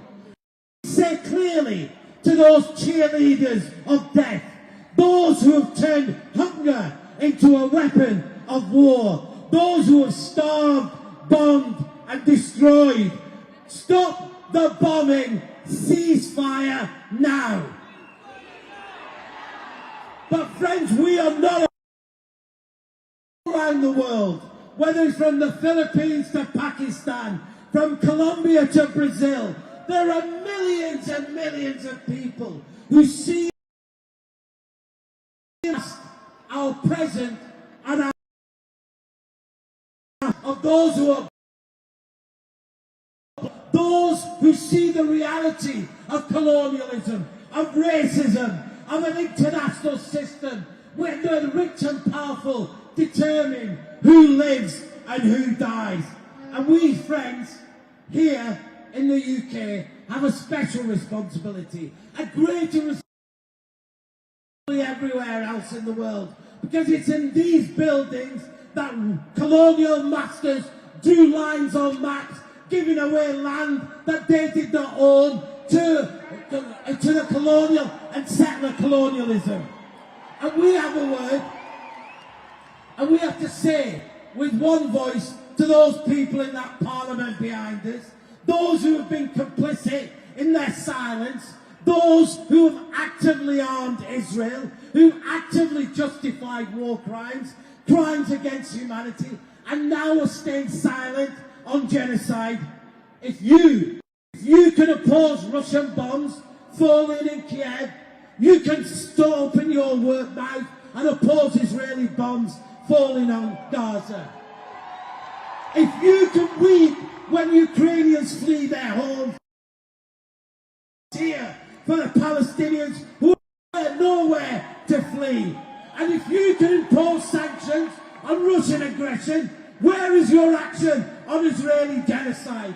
We have seen empty words and crocodile tears from Starmer and Sunak, because their humanity stops when it comes to Palestinians.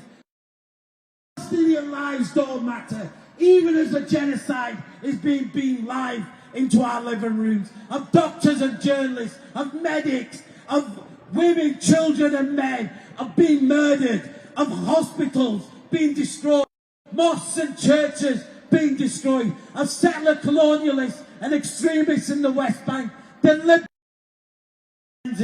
with impunity. None of these take place in the cover of darkness. They're taking place in the eyes of the world, with a government in Israel that is openly stating its genocidal intent of denying freedom and of denying dignity. And I know my next speaker is going to be from South Africa. And I want to remind people, once we stood here at this very same spot, shoulder to shoulder with the South African people, calling for an end to South Africa.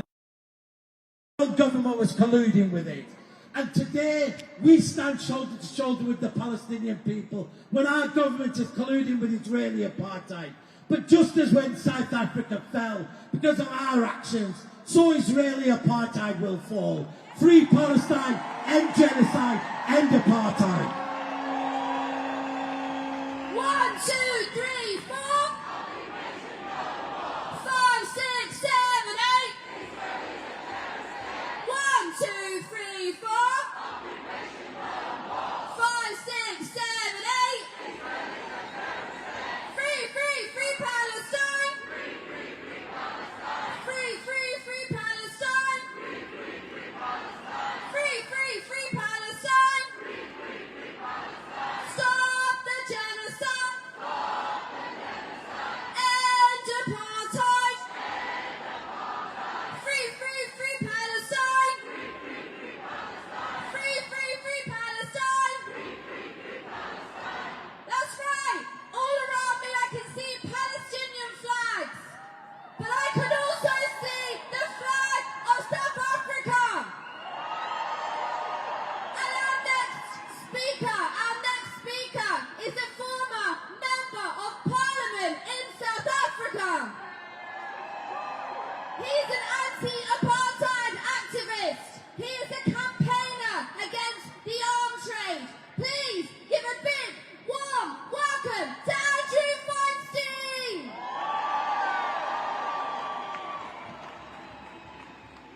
Thank you very much. Let us, again, say thank you to South Africa. When I say Viva South Africa, I want to hear every one of you shouting back at me, Viva! Viva South Africa! Viva South Africa!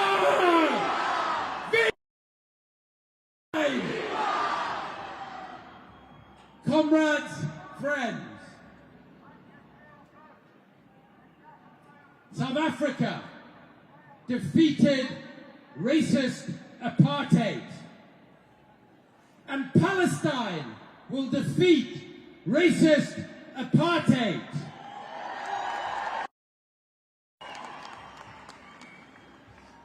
We know that Israel is committing genocide in Palestine, not only because we can see it every single day in front of our eyes, but because, according to the ICJ, the Israeli president, the Israeli prime minister, the head of the IDF have been telling us they're committing genocide. And what did they say the reaction to the ICJ ruling would be? It would be to ignore it. And what have they done? They've ignored it. And they've slaughtered another 1,000 Palestinians since the ICJ ruled that they are committing genocide.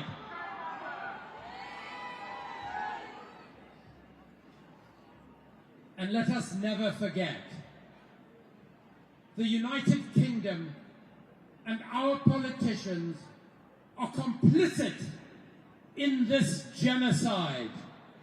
And it's not only because they refuse to call for a ceasefire, it is because they are profiteering from the British weapons that are being used to slaughter Palestinians.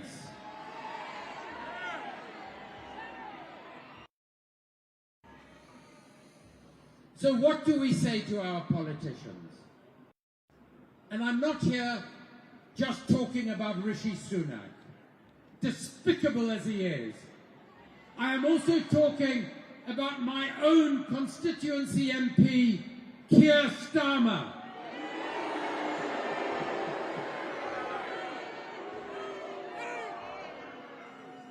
He claims to be a human rights lawyer, but he will not call for a ceasefire.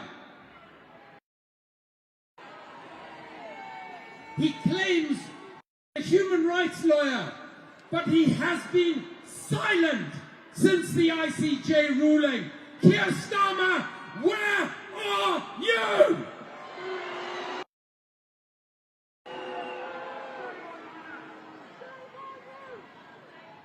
My former boss, Nelson Mandela,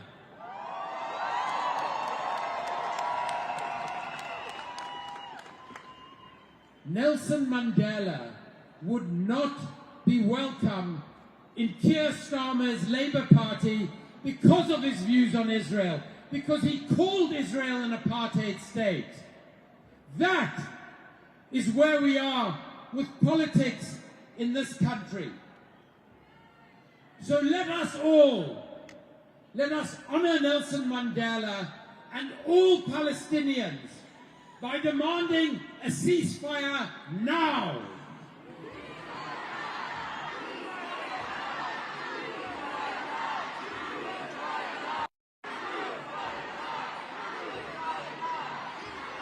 Let us also demand an end to British arms sales to Israel now.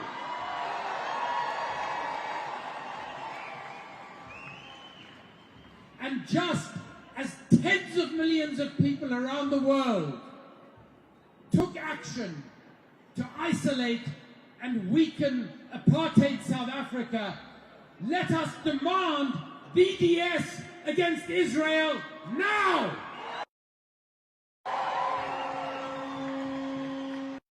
And just as South Africa was freed from racism and apartheid, will be free. Viva Africa, viva! Viva Palestine, viva!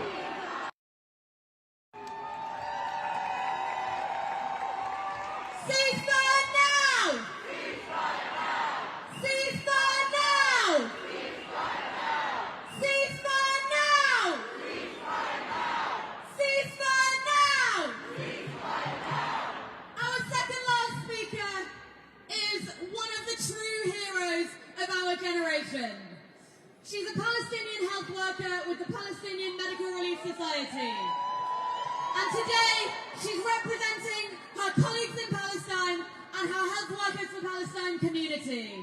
Please make some noise for Dr. Amira Nimarawi.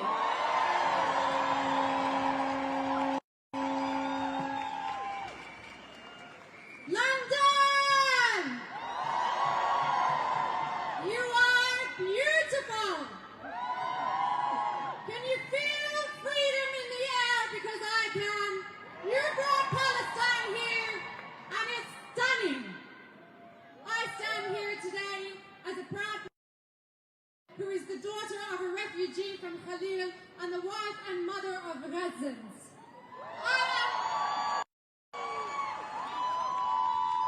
I am outraged and disgusted that after the ICG ruling, Israel has been allowed to continue. 250 Palestinians every day are being slaughtered. I am sickened. Countries like the US, the UK and Australia who claim to know better, who have their own records of human rights abuses and ethnic cleansing, thought that it's okay to cut 2.2 million Gazans off from supplies to access to water and food and medical supplies. They think that we can't see that they're attempting to dismantle UNRWA to liquidate the Palestinian cause, but we see their crimes. Yesterday, the Canadian Minister of Education had the audacity to claim that the colonizers, when they arrived in 1948, found nothing but a crappy piece of land with nothing on it. It's shame! Shame! It's 2024 and these colonizers are still using the same lies. I say not in our name. My father was born into occupation and I have spent the last 35 years fighting for Palestinians' right to exist. My daughter has had 70 members of her family killed and her home destroyed in just a few weeks, and she's just 2. It must end here and now. The time for action is now. We can never forget that there is no going back and that there is no real ceasefire without an end to the occupation. The people of Gaza have endured, the Palestinians have suffered, and we can no longer take their resilience for granted. The leaders, the so-called leaders of this world have shown that it is up to us the people. We have work to do, and I know that each one of you has a skill and something beautiful inside of you, and now is the time to dig deep and to use that skill for Palestine and for humanity. You don't have to know the steps. Look around you. I want you to touch each other on the shoulders. Look at these people behind me. This is an example of your community, your family. The connection is real. It's not just words. I want you to take down the name of Health Workers for Palestine. Find us on Instagram. We have many actions that you can take, and we would love if you can join us next week, Saturday the 10th. You don't have to be a healthcare worker. You just have to believe that you have the power for change.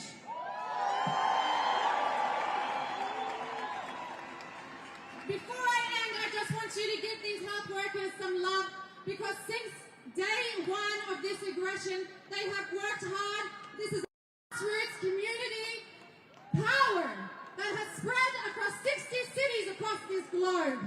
This is proof.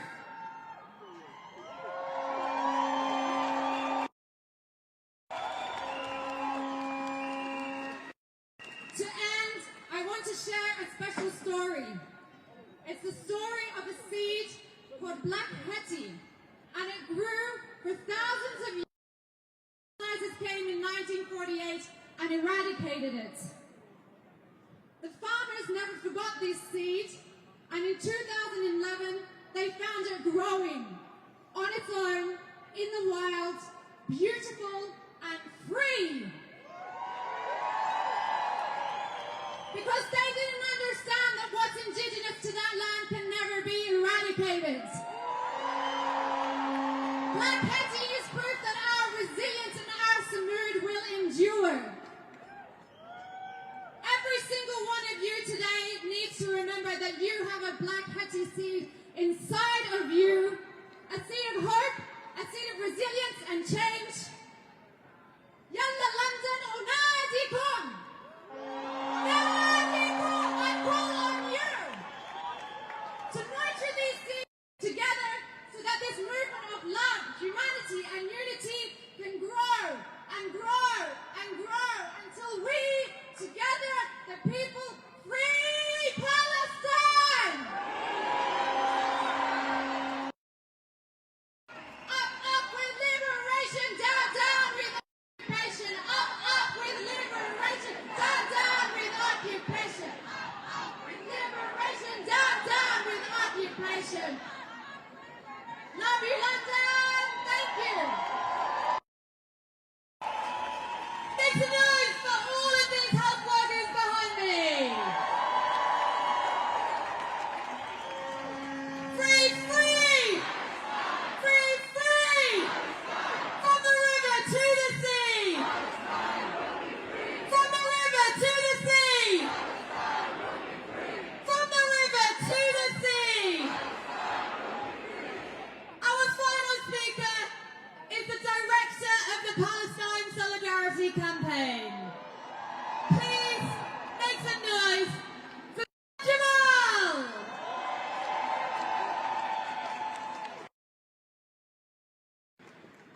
Friends, I want to thank you all for coming out to march with us again, all 250,000 of you. Now this week, as you know, we faced attempts by the Metropolitan Police to stop us marching here, to stop us marching to Downing Street, the seat of government. We would not and we will not back down. All of us, friends, fundamental right to protest, a fundamental right to march, but today is not about our rights, as important as they are. This is not our central message. We know why we are marching, and we know why we have been marching in our hundreds of thousands for the past 3 months. We march to stop a genocide. We march because right now in Gaza 1.7 million people are displaced, sheltering wherever they can, in the rain, in the ruins of their mosques, their homes, their schools and their hospitals. We march because right now in Gaza, Israeli bulldozers are digging up the corpses of some of the more than 27,000 Palestinians they have killed, refusing even to allow the dead to lie in peace. We are marching because despite Israel now being on trial in the world's highest court for genocide, the crime of crimes, our political leaders, the Sunaks and the Starmers, still seek to shield it from accountability, still endorse the UK selling it weapons to unleash further destruction and slaughter. Shame on them. Friends, we march because instead of taking action to bring aid to the people of Gaza, our government cuts funding to UNRWA, the body that millions of Palestinian refugees rely on for essential supplies and services. And we march because we know that history did not begin on October the 7th. We know genocide is built upon the foundations of 75 years of colonisation, ethnic cleansing, military occupation and apartheid, built on a system of racial injustice which says that from the river to the sea, one people, Israeli Jews, have rights and another, Palestinians, have none. Now, we have heard the question that our Palestinian and brothers have put to us. The question they have put to the world. What did you do when we were going through a genocide? We march because we know that history will judge those who chose to stand with the oppressor and those like us who choose to stand always with the oppressed. Friends, we do not stop.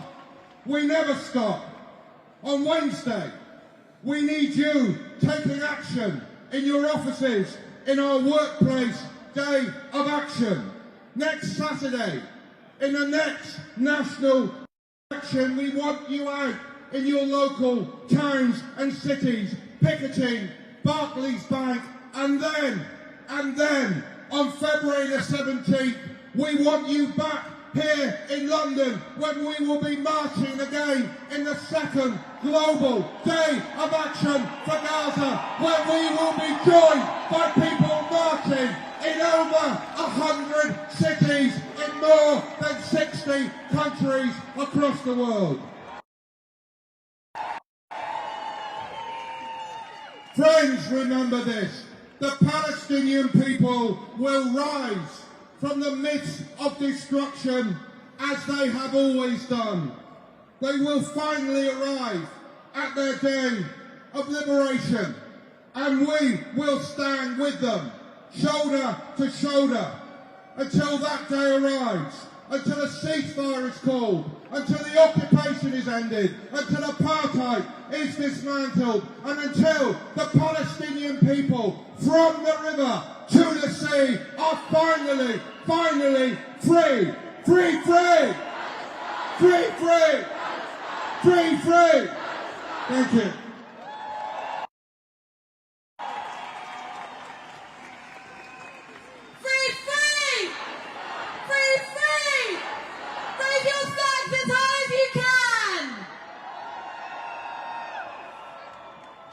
Thank you so much for being with us today. You know you're going to be back here in 2 weeks. What you're going to do is you're going to go home, you're going to find it in 2 weeks' time. We need these demonstrations.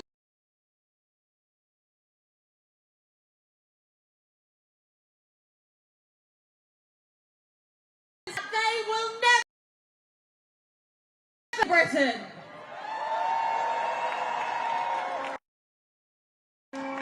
So please, disperse peacefully, disperse in groups, disperse with your friends, take everything with you, make sure you don't lose it. We will see you in 2 weeks' time, and there's many, many more things to be organising in the meantime. Free, free! Free, free! Free, free! In our thousands, in our millions! In our thousands, in our millions! In our thousands, in our millions! And from the river to the sea! From the river to the sea! From the river to the sea! Thank you very much.